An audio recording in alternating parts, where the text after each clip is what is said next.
Hello, my lovely anatomists and physiologists. We are back talking about cell membrane transport. So we left off talking about our phospholipid bilayer, right? So we can draw our phospholipid, our phosphate head kind of as a circle with these two fatty acid tails.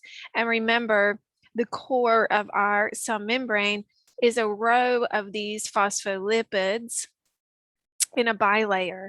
And so when we draw that second layer, it's important to draw such that those fatty acid tails are pointing in towards each other. And so what we end up with, remember, is this lipid layer in the middle. And then we have on either side at the top and the bottom pointing towards either the ECF, which is extracellular fluid, or pointing towards the ICF, which is intracellular fluid. We have those polar hydrophilic phospholipid heads. Let me, instead of labeling them as phospholipid heads, let me just put my arrow to the head and just say hydrophilic or polar. And so when we talk about the phospholipid bilayer, remember this is semi-permeable, which means that the phospholipid, the nature of the phospholipid is such that it can regulate what gets inside and outside of the cell. And so it's essentially like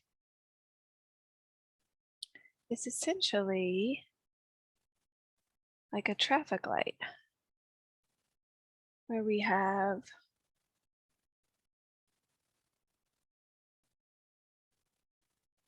some molecules are stopped by the phospholipids. Some molecules get the green light, get the go, and some molecules are just sort of slowed down by the phospholipid molecules. So what would get the green light? What would get the green light? Any molecules that are non-polar and small are going to be able to easily cross through that phospholipid bilayer. So this is going to be something like, I'm going to draw carbon dioxide gas and its molecular formula, so CO subscript 2. It can cross directly through the phospholipid layer into the cell or out of the cell, is really the direction I should draw CO2. Oxygen is another example. Oxygen would be entering the cell and it can cross directly through that phospholipid bilayer. So these gases can easily move across the phospholipid bilayer. Any lipids, this will be important when we talk about hormones that are derived from lipids. They can cross directly in and then they can find a receptor that's inside the cell. And alcohol is another example. Now, what's going to be stopped? What's going to be stopped? Anything that's large, that's polar, or that's charged. So like sodium ion is not going to cross. Potassium ion is not going to cross. Calcium ion is not going to cross. Chloride ion is not going to cross, right? Glucose is not going to cross. Amino acids, I'm going to abbreviate little a, they're not going to cross. They're stopped. And what would be like slowed down? Slowed down would be water. So even though water is polar and shouldn't go through phospholipid fatty lipid layer, water is really small. And so it can move through, it just moves through more slowly. Now, if you need it to move through fast, you're going to have a special water channel. And you're going to have special channels for any of those red lighted items, right? So anything that's large, anything that's polar, anything that's charged is going to have its own special sort of a gateway. So we'll be looking at that together here in just a few minutes.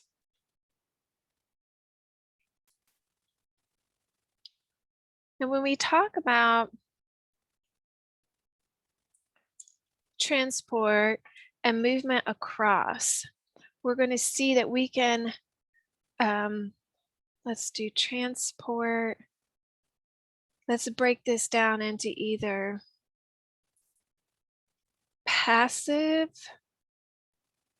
movement across the membrane or active movement across the membrane. Now, anytime we talk about something being passive, that means no ATP molecule is required. Anything that we're talking about as being active process means that it requires ATP.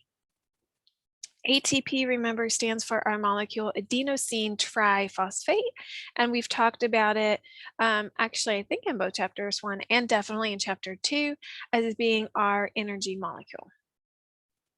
So transport can either be passive, meaning no ATP is required, or it can be active, meaning ATP is required.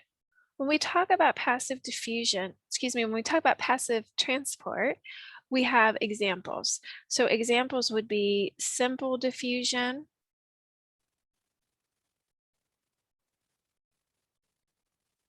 facilitated diffusion,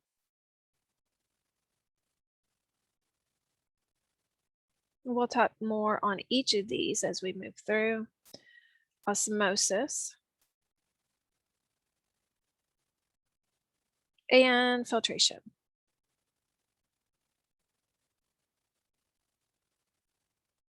Where simple diffusion, facilitated diffusion, and osmosis are actually all examples of diffusion. And filtration is really a different process. When we talk about active transport, we're going to be talking about what will be called pumps. So you can either really talk about it as active transport or you can name it as a pump. And then we'll also see another type of transport called vesicular transport, which will require ATP. So this is just our list of our transport mechanisms that we'll be talking about as we look at cell membrane transport. Whenever we are talking about transport, it's important for us to define what we mean by concentration gradient. So the term grade is talking about like a hill, how steep is a hill. So I always think about the term grade as the concentration gradient is talking about the grade of the hill or how steep it is. I'm going to call that steepness. I don't know if that's a word, but I think it applies here, so I'm using it, right? How steep it is, how steep it is. Concentration, though, is talking about really solute. Now, we've talked about solute a little bit before. Solute is, I like to call it stuff. It's the stuff that dissolves.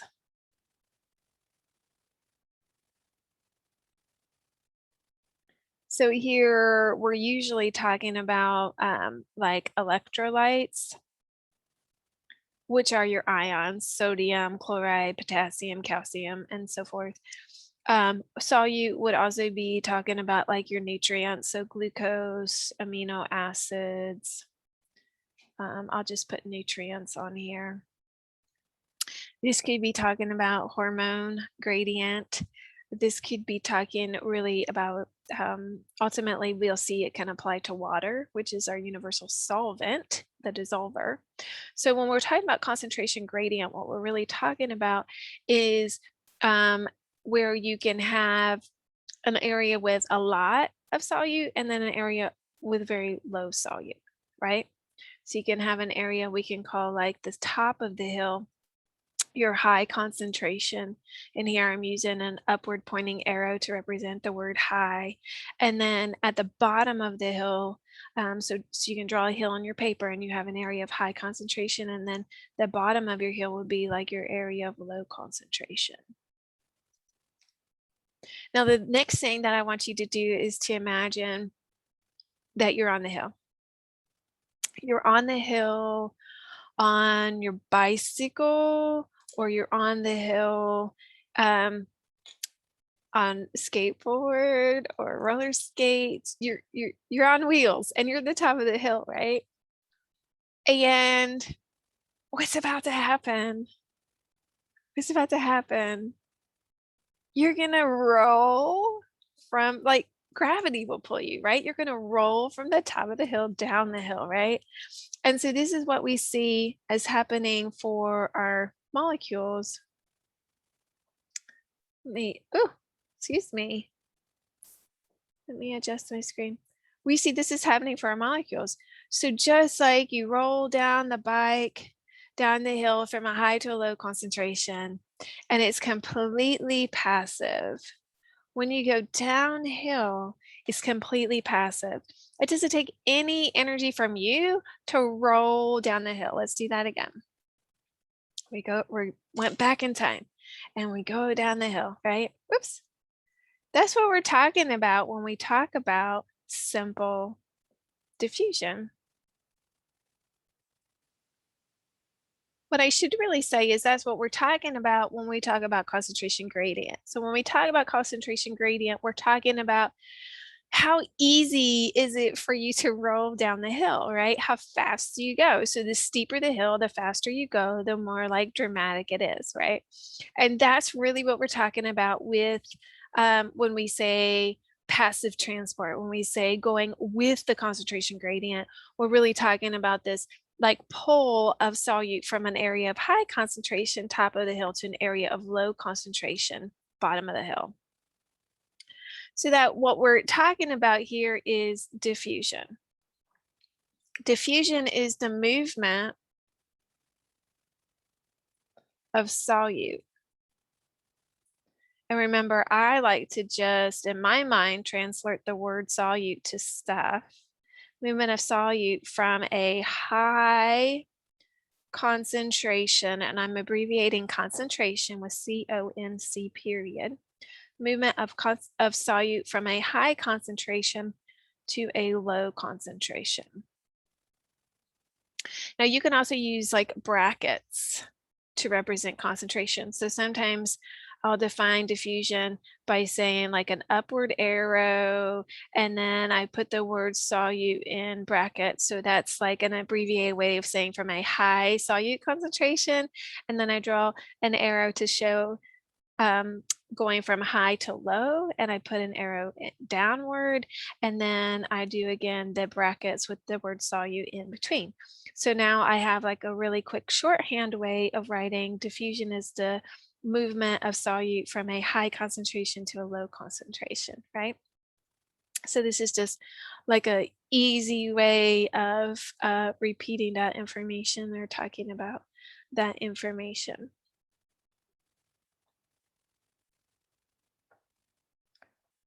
When we talk about simple diffusion, that's what we've already sort of indicated. So this is passive. This is directly across the phospholipid bilayer. So let's go back to this earlier drawing where I represented my carbon dioxide gas going from inside the cell through the phospholipid to the outside of the cell. And if you remember, I had to fix my arrow so it pointed towards the ECF. And the reason is because CO2 is being generated inside of the cell, and so that would be an area of high concentration, and it's going to leave the cell, which would have an area of low concentration, and that CO2 is being picked up by the bloodstream and transported off so that you maintain that concentration gradient. Oxygen is being pulled from the bloodstream into your cell, same reason. So the oxygen is going to have a high concentration in the blood because you're constantly breathing in all that fresh air, right? Your cell is using up that oxygen for metabolism. And so you have a low concentration of oxygen inside of the cell. And so this is diffusion. Diffusion, simple diffusion, is this easy movement, this passive movement of our lipids are lipid soluble. So let's write that down too. Lipid soluble molecules just directly across that phospholipid bilayer. Okay, then we've mentioned facilitated diffusion. And facilitated diffusion, to facilitate means to help. So in the case of facilitated diffusion, this is going to still be passive. Any of these passive transports means with the concentration gradient, so that's like going down the hill, right? And this is going to be large, polar, charged molecules. So now we're looking at molecules that were those stoplight molecules, right? These are the ones that just can't fit through the phospholipid bilayer. So these are electrolytes, these are your ions, right? These are your nutrients, glucose and amino acid, which are fairly big.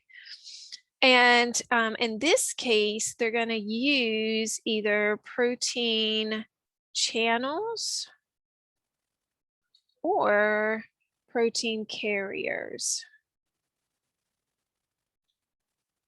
Protein channels or protein carriers, okay? So that's the helper part. The protein is the helper part. Now, both the protein channels and the protein carriers, I'm missing carriers, are going to be examples of those integrated membrane proteins. And the difference here, a protein channel, I'm just going to simplify it and draw it like it's a cylinder.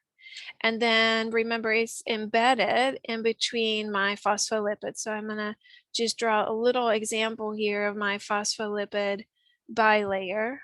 Key feature, remember, is to draw the tails so they're pointing in towards each other, and the head so they're pointing out. In the case of a protein channel, you get basically like your specialized doorway that's allowing an electrolyte or a polar molecule to cross. It's basically like the VIP entrance, right? Like the bouncer says, oh, you get the special door, right? Because it doesn't go through the regular doorway, the phospholipid bilayer. Okay, and so sometimes these channels can be described as like leak channels, which means they're always open. A leak channel means like it's always open. And then you have also what are called gated channels. And just like the name implies, that you can imagine there's some kind of like closing, there's like a gate that can like close, activate, deactivate, a gate that can like open and close. So you can be very controlled in whether anything is passing through that channel. Okay. When we talk about protein carriers, there's going to be a change in shape. So I'm going to draw my example here is going to look sort of like a funnel. So I'm going to have kind of a big opening, and then I'm going to show like kind of a cone. I'm going to show it closed off. And I could go ahead and put this like it's embedded in a phospholipid bilayer. Glucose enters the cell this way. So what we would see happening with glucose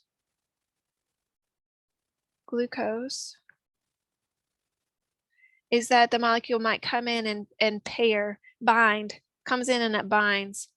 And when it binds, it changes the way that the molecule opens, so that now the glucose, it comes in, binds, changes the shape of the protein molecule so that the protein molecule is dumping the glucose into the cell. Or it could go the other way. So it could be something that's binding from the inside of the cell and then changing the shape of that kind of funnel and then popping that molecule out of the cell. Is that really funnel shaped? That's just an easy draw that I can do, right? So you can look up some pictures of protein carriers in your text to maybe get a better visual of what's going on there. But the key thing with the protein carrier, the way it's different from a channel, is that that molecule has to bind in, and that causes a change of shape, which then dumps that molecule in or out of the cell. Okay, so when we talked about diffusion, we mentioned simple diffusion, facilitated diffusion, and osmosis. So that works a little different. Stay tuned for a video on osmosis. And as always, take care of yourselves and each other.